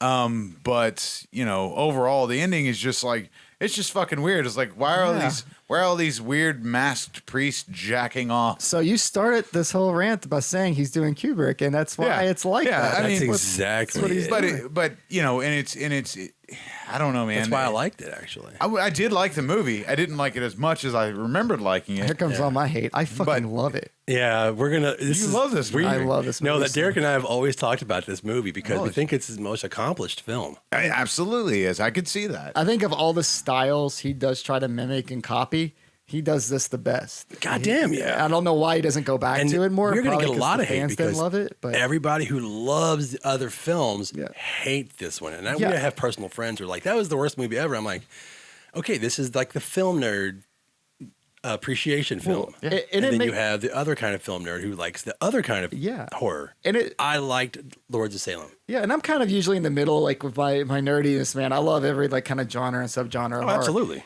But I've always kind of leaned towards that weird Stanley Kubrick style. Even when we did our 70s episode last week, when we said what was our favorite movie, mine was fucking Clockwork Orange. Right. You know, I've always liked kind of those weird, slower pace, creepy setting, creepy music in the background, which is another thing with this one. He's not blaring like 70s fucking rock at me. John every 2 Five seconds, did the soundtrack for this one. Yeah, John Five did this, and it was awesome. He was like, I don't want guitars. I want to make a score for the film. Yeah, it's a much better improved everything. Like and I it's said, the first time I like the characters. Yeah, Like the radio crew that's there, like I like all of them. You know, everybody's cool. Like the guy, the book guy, the old man, you know, that meets his demise from all the witches and shit. Oh, yeah. I like that. Like he was a likable character.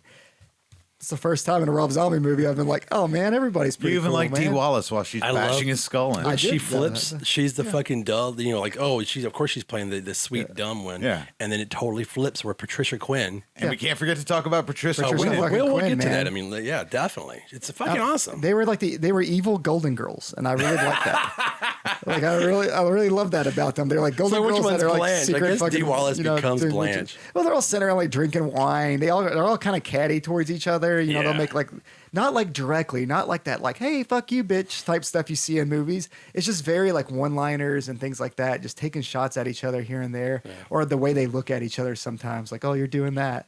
Especially when like the old dudes in their house, you know, during that whole scene, which is like goes on for like what 7 minutes. It's like a lot of build up because you know like the tension's there. It's bad. It's awesome. You're like something's gonna fucking happen. You're just waiting for it, and it takes so long. But when it does, you're like okay. Or cool. even when they're all sitting on the steps, like blocking Oh the guy from going up the steps. What's like what's that dude's name? Oh, God. He's in all the movies.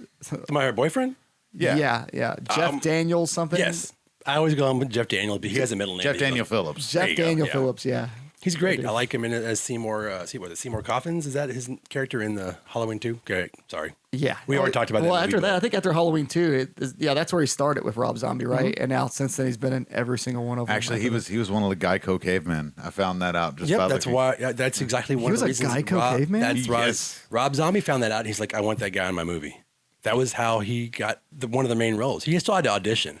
Yeah, because like crazy. you see somebody doing that, you're like, he works for cheap. he'll take little to no money. Give me that fucking guy. If he's a Geico caveman, I could probably give this dude a Benny and he'll work for the weekend. Yeah, I think I'm going to have to agree. Lords of Salem is my favorite Rob Zombie movie that he's ever done. It's his most accomplished work. He actually took time and like the set design. They went going to Salem, and I've been to Salem, and I know what it looks like, and I know all the places that he has been to. Bunghole Liquors. I've been to that fucking liquor store. I've been to all of those places that he'd been to. I didn't even know that at the time. When I was there, I wasn't thinking about. I was thinking like Hocus Pocus and all these other movies that he had filmed. There's all those like the town hall is the town hall that all the moms and stuff get entranced in Hocus Pocus, that kind of nerd stuff. It's when they would go to film in California, you still can't tell the difference. It still looks the same. And the ending is my favorite because it gets so fucking crazy, much like the ending of House of a Thousand Corpses. It's like when he gets a focus and he knows how to set up shots, you can freeze frame anything in that film and it's a piece of art. It's fucking crazy. Well, Whoever the cinematographer was, I cannot remember. Maybe you can pull it up for us real quick. Brandon Trost. He's fucking amazing, and the way he made that church look at the dude, that theater at last the shot, end, all the bodies piled up it's and fucking shit. nuts. And the theater, Yeah. Well, I can say with that one, as opposed to House of a Thousand Corpses, like it gets progressively weirder, and you can sort of see it getting to this sort of conclusion. yeah, you go Whereas- from Halloween 2, which is like an acid trip movie, to this, which is like the complete.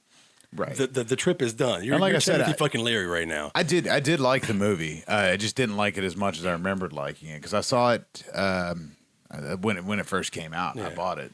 I had to watch it. A lot of the hate came from because they didn't understand that he wasn't trying to make a real witch movie. Witches don't fucking worship Satan. They don't. This is a satanic panic film from the 80s that he's trying to make. And it's still in there because More like from like the 70s. It's more of a 70s style. Yeah, But like, when Matthias is talking about like witches, he gives up the real part of it. Like, there's pagans and all these real witches. Like, that's not true. It's like he's trying to set all of that up and make sure you realize this is just a fucking movie, people. This is not about real witches. This has nothing to do with even the Salem witch trials. The only person who's even connected is the Hawthorne name. Yeah. No, it's just a movie. And I do have to give Sherry Moon Zombie props for Right? once. Oh, it's She happening. does she did a killer job in it. And, Totally subdued yeah. acting role. and I think it's because she didn't have like a ton of dialogue. I know that sounds like I'm still shitting on her, but they didn't. You are. It's okay. She didn't have like a ton of dialogue, and there was no like need to be like over the top. Right. Well, that goes into the directing, though. I think the character of Baby is a different, it's a totally different character from her role in Lords of Salem. So, it's probably does with directing too, and she's had time to grow as an actress through the years. Well, she takes it back. Trust me. When was the last time you saw Lisa Marie in a movie at the time? And she's the pregnant. I think her name is Priscilla. She's the one who gives birth. They cut her out, the baby out of her. She's like a very small scene, but I remember her at the premieres and things. That was cool to see, like Meg Foster back in a movie. Dee Wallace being a fucking crazy badass. Patricia Quinn. God, Love Patricia Quinn from Rocky Horror Picture Yeah. Show. Apparently she was really strict on her dialogue. If like this is the dialogue we're gonna have to fucking film. And Rob Zombie's like, okay. I wonder why. She just It's just her acting, where she comes from. I could be wrong. Her British upbringing when it comes to theatrics, theater acting. Maybe that's what it is. I know her and actually Sherry Moon didn't actually get along on set for whatever reason. I never really dug into why. do you want to speculate, Derek? I don't know. Sherry Moon was probably being a dick. I don't know. She's probably like, "Hey, you remember me as being Baby?" And Patricia Quinn's like, "Yeah, fuck, you're her." Damn it. I'm Magenta, bitch, who they used in Halloween 2, which is nice to see Magenta, the character. Yeah. I really do love Lords of Salem though, and that's the one I 100% understand why like Rob Zombie fans wouldn't like that though. And I'm not trying to talk shit about Rob Zombie fans, even though I don't like a lot of these movies. But if I'm a fan for like House of a Thousand Corpses, Devil's Rejects, and like that first Halloween, and that's the shit I love, and I'm expecting that, there's probably no way I would Halloween like 2 and Lords of Salem are not your cup of tea at all. It's not going to work. Yeah. But I love all genres. I love all the subgenres. I love the weirdness. I love the, like I said, Andrew Zordorowsky kind of like feel to movies. I love Polanski, even though he's a piece of shit, but his films are beautiful, like The Tenant. Yeah, I can't go back and watch his shit now. But No, it's awful. Fuck, man. But, like you're talking about Stanley Kubrick, like watching Eyes Wide Shut at the end where like they're all just jerking off and fucking everywhere. That's exactly what he's going for. Oh, absolutely. I just for me, like I said, I rewatched. Barbara that one Crampton is in this last movie, night. by the way. Yeah. Very small role. Yeah. Well, like I said, I rewatched it last night, and I'm like, I don't remember. Did I block this stuff out? like her Or is it getting fucked by the rear demon. Yeah, like I sort of remembered it happening, but then I was like, baby. oh shit! Like Yeah. this is But that's what it is. It's a completely left turn from the rest of his films, where it's like Right. a bunch of crazy rednecks running around saying fuck. Well, yeah, and there's no comedy to it either. That's the other No. thing I like. They don't try to just have like comedy for no reason or any character that's like overly witty or over the top. The only time you get like any funny scenes is on the radio show. You know? Some of those tracking and it works. shots outside of Salem remind me of the same kind of tracking shots you see in The Exorcist. The same vibe, the same kind of style, the music, the way that the cinematography. So that's Lords of Salem, man. I'm a fan. It's gonna be It's bizarre as fuck at the end, especially, but it's what it needs to be. It's like the Sentinel. It's like, what the fuck is going on? Yeah, it's gonna be more well liked in like 10 years. Probably. It's gonna be one of those things like Or revisionist history. Maybe it's going to take someone who is respected in the film community to be like, no, you should go back and look at this, like Pauline Kael was with Halloween. Like, no, stop, go watch Halloween, the original one. Yeah. I believe this. She was one of- saved fucking John Carpenter's Halloween with her one review. I think it was The Village Voice. I could be wrong, but things like that. I believe that was one of the movies that he made and then sold to a company to distribute. Like it wasn't like Hollywood back. Lords of Salem? Yeah. I don't know. I'm good question. I know it was the movie that he decided to give up because he put so much into it, and it got destroyed by quote unquote fans. That he made statements like, "I'm never making another movie again. Fuck it." And I understand that. You're pissed off, and then he goes right into 31. Well, yeah. So 31 was a crowdsourced movie too. He made people give him money to make this movie, You can and tell. I'm sure they were all pissed off. No, there's people I know love it. Because I'll say this: I watched 31 for the first time this week. We have Really? we have owned it for a couple years now. Rachel's dad gave it to her for Christmas. And I was like, well, fuck, I got to watch this movie. And that first scene, man, Richard Brake is there. And He's awesome. He's fucking amazing. And he's laying out. And then the dialogue is good. So I was like, holy shit, The dialogue, no, the first scene, you've got. That dialogue's okay, not well, good. whatever. Write what he's saying down on a piece of paper and read it back. Well, the way It's a he bunch of says, fucking mumble I jumbo. think it's his presence it's and him. He does good. Anyways, Yeah, yeah. that was great, and I had such high hope. And then from there, just right in the fucking toilet. That movie sucked. Like I can't. There was no redeeming values to it. Like I just like he There's was a lot good. of good things in it, but He was good, but like they're all scattered. It's like anything else with Rob Zombie. But you I have just to pick did them not out. like that movie, man. At Let all. me just No, I go, understand. I get it. That's my least favorite of his, Yeah. actually. And Yeah. I think it's his "fuck you, everybody." I'm making this fucking angry, No. pissed off, psycho Nazi fucking circus. midgets, Right. the fucking with the dude and the girl, and the dude looks like Jason Mewes from like Blunt Man or Chronic. I'm like, why are you dressed like that?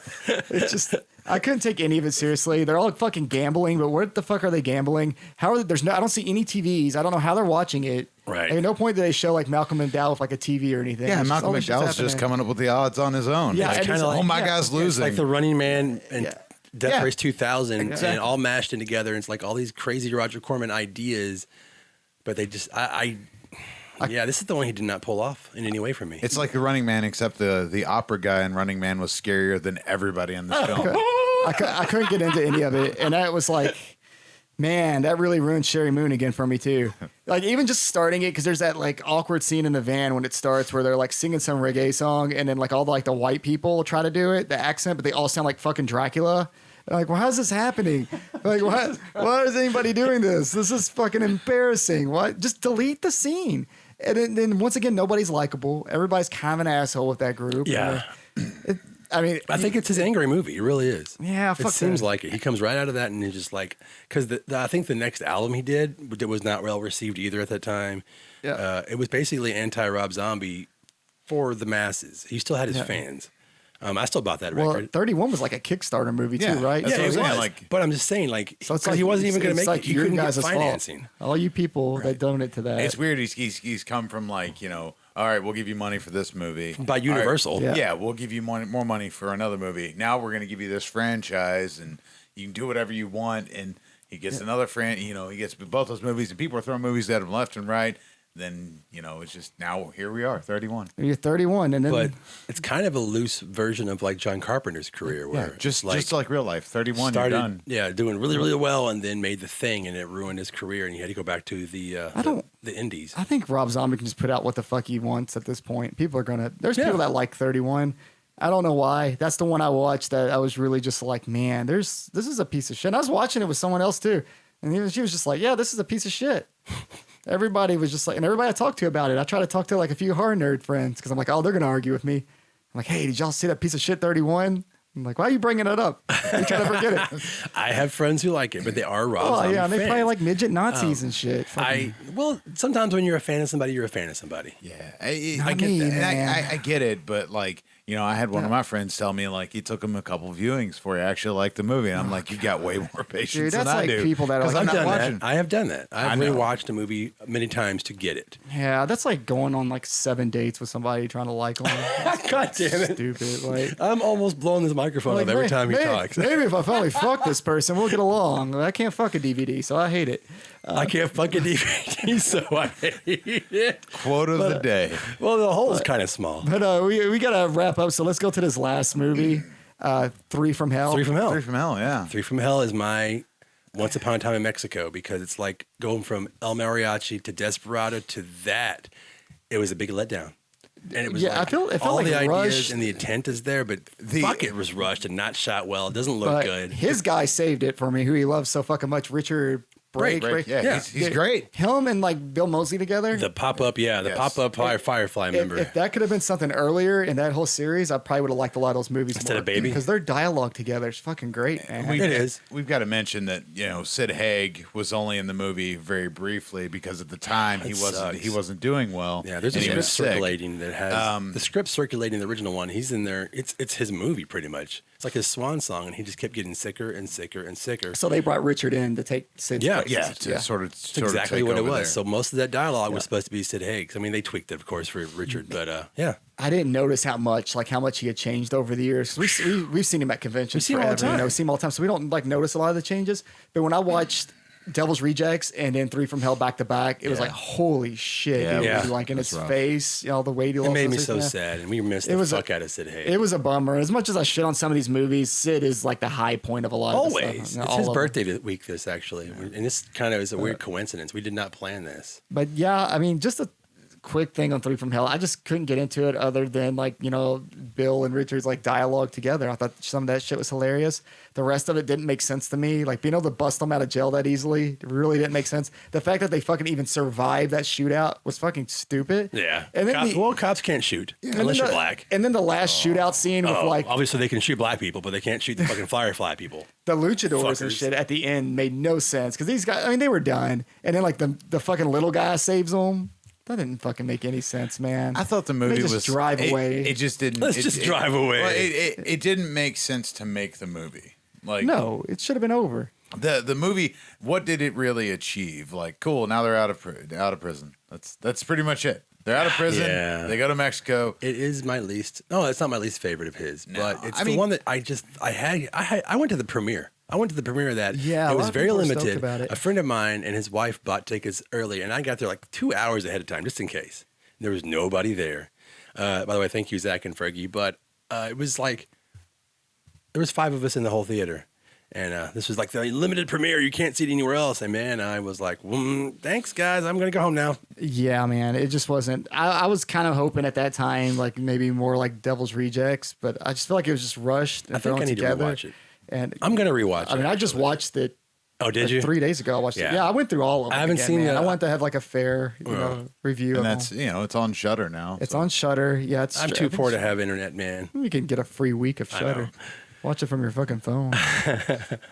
Well, guys, we're gonna wrap this up here soon. That's gonna wrap it up. Yeah, usually we finish like with saying what our favorites are, but I think you can kind of just listen to this and know that like mine's fucking Lords of Salem. Mine's Lord of Salem. And his is Lords of Salem. Mine's and actually Devil's Rejects. And but Dave's over And here. I, Devil's that, Rejects. that used to be. Lords Yeah. of Salem comes in a close second. Yeah, we're gonna jump Dave after this and be like, Kubrick, motherfucker. Kubrick. Yeah, and I could go on and on about the things that I actually like about his Auteur, but it all comes down to who he pulled out of the fucking horror graveyard. I appreciate that. I appreciate his eye for detail, and I appreciate him trying to make his vision. I mean, that's what an auteur is. It's like when you have more reign than anybody else, for good or bad. And it obviously works for some people because he has enough fans, either from White Zombie days or Rob Zombie music or whatever, that just perpetuates. And most of the time, I knew I was going to get into because I liked White Zombie. It's like, oh, okay, yeah, and then it's just going to be some horror lyrics, and then that's what I was expecting. I didn't expect a movie like Halloween 2 director's cut to be like, you know what, this is not that bad. The Indian House with 1,000 Corpses reminds me of like a fucking weird, crazy Fulci film, things like that. And then The Lords of Salem, which took me totally by surprise. Yeah, I'm not a fan, but I appreciate it. You Yeah. know, and with us being like the convention goers that we are, I'm at 10 to 12 shows a year in some capacity. Yeah. It would be a lot different if these movies didn't happen because there Half wouldn't be the those Sid guests. Haigs Yeah, and half Bill those Mosley's that we guests see at every that I show. love to And see, yeah. Absolutely. it really did resurrect a lot of careers, and that's cool. So at the very least, I can say that about his films, Some man. cool action figures, man. And I got some cool ass action figures because of Rob Zombie. Yeah. Dave? Oh, I've got nothing else to add at that point. I All right, mean, guys. you've touched on everything. I've touched you. You've touched me. I've touched inappropriately. him like inappropriately. that little demon in Lords of Salem. Yeah. Well, I'm gonna go home, have a few drinks, forget about Sherry Moon, and hopefully have one of those Rob Zombie dreams. Well, cool guys. If you're checking us out, if you can watch us on YouTube, like and subscribe. We're also on Apple iTunes, Google Podcast, Anchor FM, Castbox, TuneIn, Overcast, Podcast Addict, Radio Public, Pocket Cast, and Breaker. That's a lot. That is Yeah, a we're lot. getting there. We're almost on.